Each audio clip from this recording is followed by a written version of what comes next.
What's up, everybody, and welcome back to Fireside Giants. I'm your host, Anthony Rivardo, joined by my co-host, Alex Wilson, and the New York Giants are beginning their offseason programming this Monday, but they're likely to be without two of their biggest, most starstruck players in Dexter Lawrence and Saquon Barkley. Big Quads Barkley, Big Sexy Dexy, not going to be attending the start of offseason programming because of their contract situations. The Giants have a couple players holding out on them, searching for new extensions.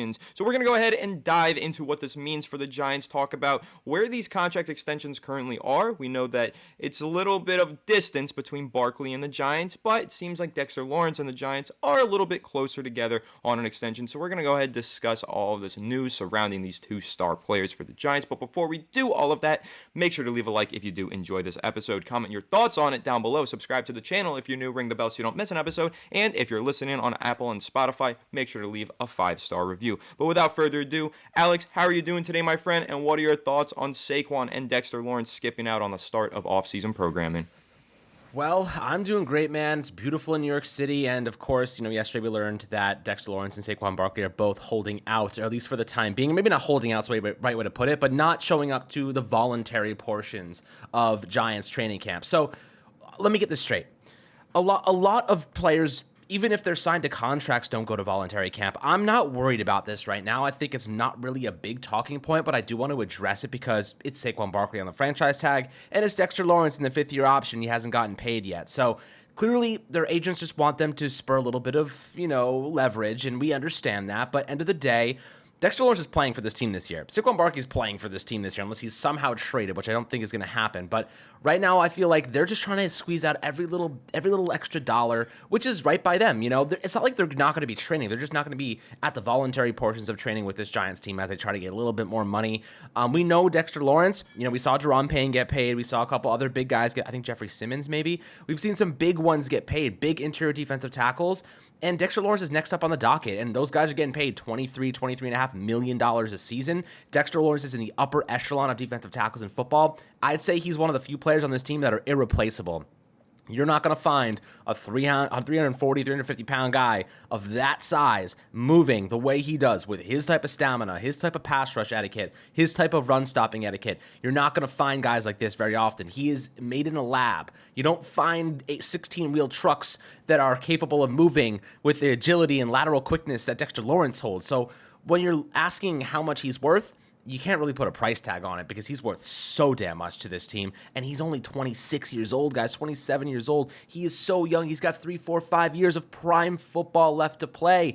If there's anyone that has to be extended, it's Andrew Thomas, of course, and Dexter Lawrence. Now, objectively speaking, when you're comparing Dexter Lawrence and Saquon Barkley's value, Dexter Lawrence's value is head and shoulders above because we know that running backs aren't as valued in today's game. Obviously, you saw that in the free agent market. Miles Sanders gets paid a fraction of what people thought. I think, $4 or $5 million per season. You can't really argue, maybe a little bit more than that. You can't really argue that he is 3 times worse than Saquon. Saquon wanted, $15 million, $16 million a season.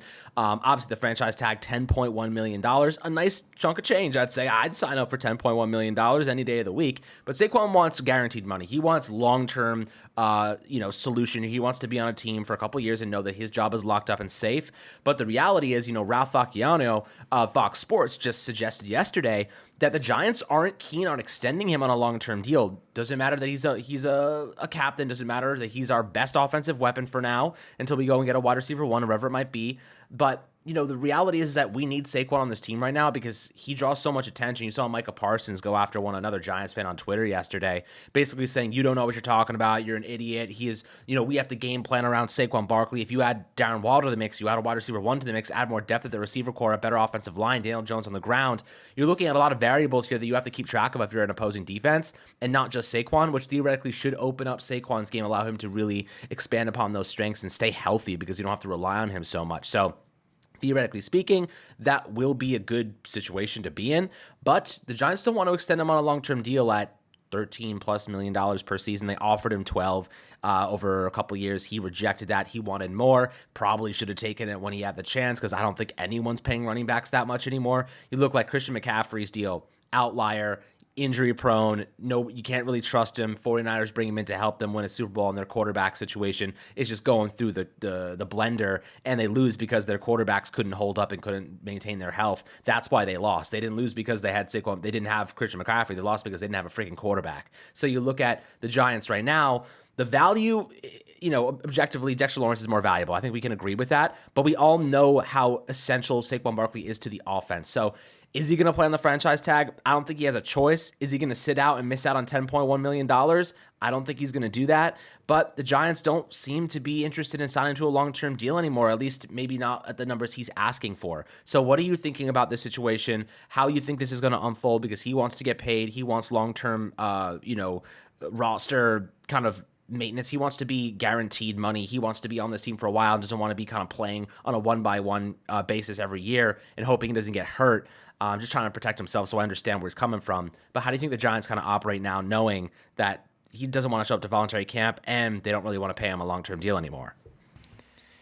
Yeah, listen, I think it's a tough situation. The Giants clearly have all of the leverage in the situation, just looking at the state of the running back market. There's no reason for the New York Giants to meet Saquon Barkley's contractual demands. Listen, the Giants offered him $12.5 million at the bye week. He rejected that. Now there's no chance he even gets that at this point. $10 million is probably the max that he's going to get, looking at the state of the market. So for Saquon Barkley rejecting that contract, it's definitely something that he probably regrets at this point. And the Giants currently have said that there's no offer on the table. They're definitely not going back to that $12.5 million right now, and they're absolutely not exceeding that $12.5 million and reaching that 14 to 15 that Saquon Barkley was initially asking for. That's not even in the equation. It's not even in the realm of possibilities for the Giants right now. Look at Joe Shane's draft history with the Buffalo Bills, even last year with the Giants. Look at all of these top teams in the NFL, the Chiefs, the Eagles, all of those top heavy hitters. They don't put that much into the running back position. They definitely don't invest long-term contract extensions into those positions, and they definitely don't invest contract extensions that exceed $10 million per season. So when you're looking at it from the New York Giants perspective, it's not a very responsible thing to do financially to extend Saquon Barkley at that price point. So right now, how does it unfold?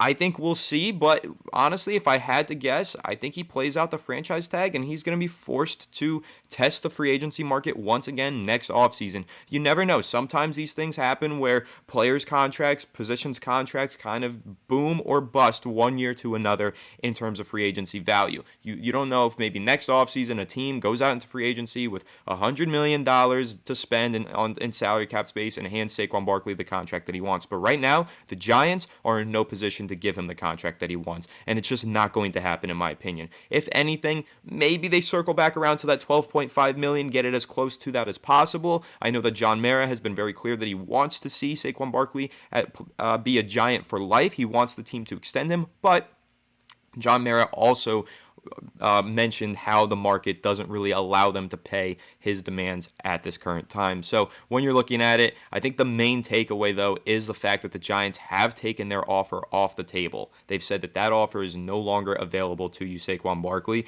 essentially saying that they're going to force him to play on the franchise tag, because I just don't see a scenario where he ends up taking a long-term deal worth less than $10.1 million per year. So they're going to give him that franchise tag. He's going to have to accept that, play on that, because if he holds out and tries to get a new deal next offseason, I don't even think that's a possibility. He's going to have to play this year in order to earn another contract, so he's just going to have to tough it out on the franchise tag, which again, unfortunate for Saquon. He did say clearly and openly in a press conference before the end of last season that the franchise tag would upset him. He doesn't want to see it get to that point, but now that the Giants have used it on him, he's also trying to make it clear that that upset him. He's not happy about the franchise tag. He wants a long-term contract, and so him not going to the offseason programming, the start of it at least, that's definitely him sending a message to the team saying, I'm not happy about this franchise tag situation. I want long-term security. But at the same time, the Giants are probably looking ahead to the draft and saying there's a lot of mid-round talent here. We've already met with a few of these running backs. We like some of these guys. I know Ty J. Spears out of Tulane. That's a player that the Giants have met with, and that's not the only running back in the middle rounds that they've met with. And if you look at the Buffalo Bills and a lot of those other teams, they are drafting mid-round running backs and choosing them to be their starters, and that's how they're getting by with solid, good enough rushing attacks in the NFL. Maybe the Giants are looking at it as we don't necessarily need Saquon Barkley. Yes, we want him. He's a luxury. He adds that element to our offense that no one else can add, as you just mentioned, Alex, as Micah Parsons mentioned yesterday. But right now, if you're looking at it from the Giants, is it a necessity to have Saquon Barkley, or is it a luxury? And I think the Giants are quickly determining that it is, in fact, a luxury that they do not need. But I don't think they feel the same way about Dexter Lawrence. I think they feel like he is a necessity to their defense, and I think that contract will get done way sooner than Saquon Barkley's. I think that one gets done before training camp, and Dexter Lawrence walks into the 2023 season making probably close to $25 million per season. Alex, looking at the market, seeing what Jeffrey Simmons got, seeing what Darren Payne got, what do you project the average annual salary of Dexter Lawrence's next contract to be? Well, look, Dexter Lawrence is better than both of them. Based on his metrics last year, you're probably looking at $24 million a season. That's what I think he lands at. But he gets, or maybe he probably lands at $24 million a season, but a lot of it guaranteed. Like, that's going to be the difference maker here. A lot of it's going to be guaranteed, and that's ultimately where the money, it doesn't matter. You could have $20 million per season, but not as much guaranteed, and it doesn't matter. You know what I mean? Like, the more guaranteed money, that's what it's all about. That's what contracts are all about these days in the NFL. So Dexter Lawrence is probably going for $24 million per season, but a lot guaranteed, which is what Daron Payne and Jeffrey Simmons got, by the way. A lot of guaranteed. I think $80 million guaranteed, if I'm not mistaken. So a ton of money. They definitely cashed in quite nicely. It might have been less than that. Maybe it was 60. Maybe it was 55. I don't remember. But anyway, that's kind of the point being is that the guarantees here are going to be pretty substantial. And Dexter Lawrence needed a little bit of room to rest, which is why you go out and get Nunez Roche. You go out and get some depth. You get, Jack Anderson. You get some guys back here next year that are going to help supplement the running game when Dexter Lawrence is not on the field. So you can really get the most out of him at every single snap that he's on the field because he's not going to be gassed. The injury probabilities increase when you're really tired. So I think that they're doing right by him by getting him support, but they're also going to pay the man because he deserves to be paid. He's one of the best players in football. And I think Aaron Rodgers said it. Many players have been saying Dexter Lawrence, man, whoever that guy is, whoever number 97 is an absolute monster, and he's a beast. And that's what I think David Bakhtiari also said something about him.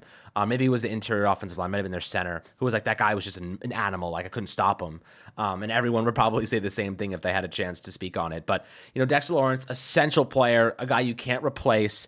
Saquon Barkley, as you mentioned, having a great running back is a luxury. If you're a team and you're about to make a Super Bowl, you're making a run like the 49ers are trying to do this past season, and you see the last piece of the puzzle being a running back, like just someone to kick it into an extra gear, you trade for a guy like that and you try to push it beyond. But I think Saquon right now is a big portion of our offense. He has been for a very, very long time, but I think that they are eventually going to phase that out and start going toward the receiver route, start going toward the value, at the wide receiver position. And I do think that's ultimately going to be how this offense grows and changes over the next couple of years. You're probably going to see more of a tandem at running back than a singular, luxury, Ferrari, like Saquon Barkley is. That's not to say that I don't think he can stay here long-term and win. I do think that there's a possibility they do extend him, but it's going to be at a very reasonable price point. It's going to be at a cost that they feel like they can afford and that Saquon Barkley is worth. But if he thinks he's worth more than that, he's going to have to go test his luck on the open market, and I don't think he's going to get more than what he's asking because that's just the way teams are going. But maybe another team is more of like a traditional thinker. They feel like they value running backs, but there's not many teams left like that these days. There's not many teams willing to pay them. So I'm curious to see what he does. I think it's really up to him. The ball's in his court. The Giants have given their best offer. It might be off the table now, but at the end of the day, he's really got to see what he's worth. And, if he gets hurt this upcoming season, the Giants will have definitely dodged a bullet. But I hope to God he doesn't. I want him to be successful. I want him to be a Giant for a long time. And I want him to be a really great player for this team. And John Mara said he wants Saquon to be in blue for the rest of his career, if possible, which, coming from the owner, that's a really interesting situation. Suddenly, if you're Joe Schoen, you're like, wait a second, this is my team. Why is the owner speaking about, guys and players and contracts? Like, you really should just stay out of it. But end of the day, this is a really weird situation. We all love Saquon Barkley. He's a great player, but we also understand that running backs are not as valuable as they once were. So we have to think about this outside of a fan perspective, more of a third-party perspective, which is, what we're trying to do here. Yeah, and I think it's really interesting to note that Saquon Barkley as a running back, his value has really decreased in recent years. But Dexter Lawrence, the defensive tackle market used to not be highly sought after. And all of a sudden, the contracts for defensive tackles have gone up. So both of these players are kind of benefiting and kind of being hampered by two opposite situations. Dexter Lawrence with the defensive tackle market booming, he's going to get paid. But Saquon Barkley with the running back market collapsing is struggling to get the contract that he feels he deserves. But I do think that the Giants are going to make a point here to kind of prioritize those players at positions that are more valuable. And you mentioned him earlier in this episode. Andrew Thomas definitely gets priority over Saquon Barkley. I mean, look at what Andrew Thomas did for the Giants offense this past season. I don't think that offensive line would have held up in any single one of those games if they didn't at the very least have Andrew Thomas on the field. He is super, super important. And in fact, I would argue he was maybe the MVP of the Giants this past season. You know, it's probably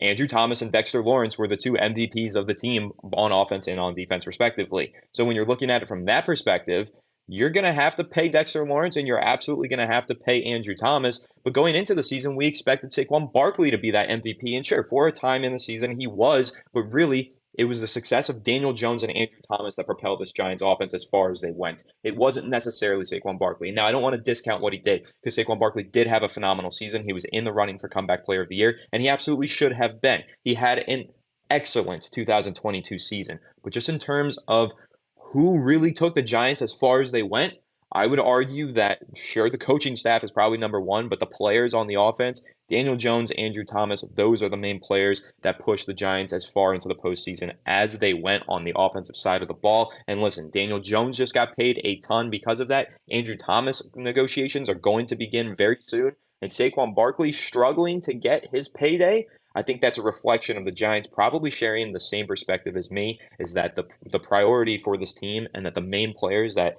have propelled this team to success, Saquon Barkley is lower on the docket than he probably feels like he is, unfortunately. And again, I want to see Saquon Barkley as a Giant for life. I want to see him continue to strap up in big blue. But right now, it just looks like his future is very uncertain. Again, I get why a lot of people are saying this is much to do about nothing, right? This is like, clearly the Giants are going to figure out a way to work things out with Saquon Barkley.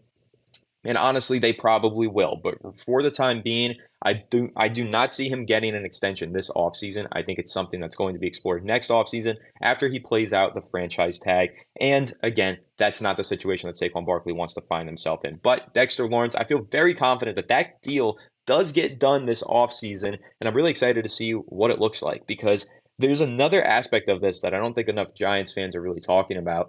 This could end up being a stalemate situation between two New York defensive tackles, Dexter Lawrence of the Giants, Quinnen Williams of the Jets. They're both entering the final season of their rookie contracts. They're both really good players, probably neck and neck in terms of who's the better player. It's very, very close between Lawrence and Williams. So when you're looking at that, Alex, do you think that one contract determines how much the other player makes? If Quinnen Williams gets 25, Lawrence has to get at least 25 as well. Or if Lawrence gets 25, same for Quinnen Williams. Do you think that there's going to be a situation here where they each try and wait it out as long as they possibly can to see how much the other player signs for?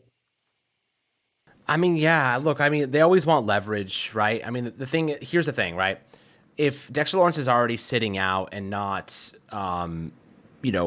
appearing at voluntary workouts, whatever it might be, you have to assume that he's trying to put the Giants in a tough spot. But the Giants don't care if he shows up to voluntary workouts, if we're being honest. They know Dexter Lawrence is training. They know he's getting ready. They know he wants to be paid. So he's going to do whatever it takes. So they're like, okay, don't show up. Whatever. The rest of the team's here. We know you're a big part of it. You know you're a big part of it. You want to get paid. You're going to be doing what you got to do. So him not showing up doesn't mean anything to me. Training camp is a while away. We're a couple months away from that. The draft hasn't even happened yet. So I'm not worried about this. I think that they're going to wait. They're going to use whatever leverage they have. This is what the agents do. They tell their players to do this, tell them to do that, and it's fine. Like that's just the way it operates. This is nothing out of the usual. But we all know that Dexter Lawrence is going to be a Giant for a very long time. So will he convince them to give him $25 million? Totally possible. But the Giants are going to try and save every last penny they can. Again, it's more about the guarantees. It's not about the base annual salary. It's not about annual salary. It's about how much is guaranteed. So 24, 25, it doesn't matter. The guaranteed money is where you're going to see the biggest difference makers. That's where you're going to see them negotiating the most. So I don't think it's more of a waiting game. I think it's more of like, maybe they're trying to see how much guarantees they can get and waiting to see if the other person boosts it up. Sure, like, it's just a waiting game, and that's just ultimately what it is, and we have to just wait and see.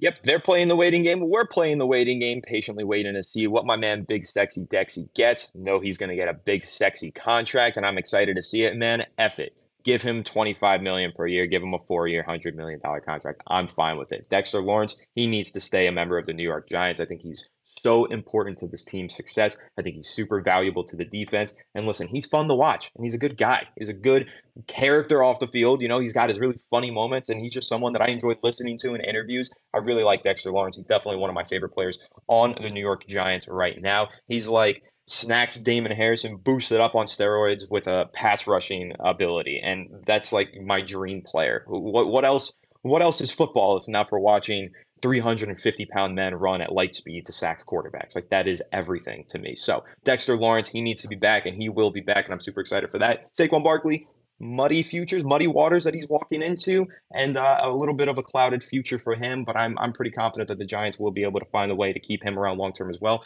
And of course, any updates that we have on the New York Giants contract negotiations with either one of these players or any other player, we will be updating you on right here on Fireside Giants. So make sure to subscribe to the channel if you are new and ring the bell so you don't miss an episode. Leave a like if you enjoyed this episode and comment your thoughts on these contract negotiations down below. And of course, if you're listening on Apple or Spotify, please leave us a 5-star review. Helps us out a lot. And without further ado, we will catch you all in the next one. Have a good one, and let's go Giants.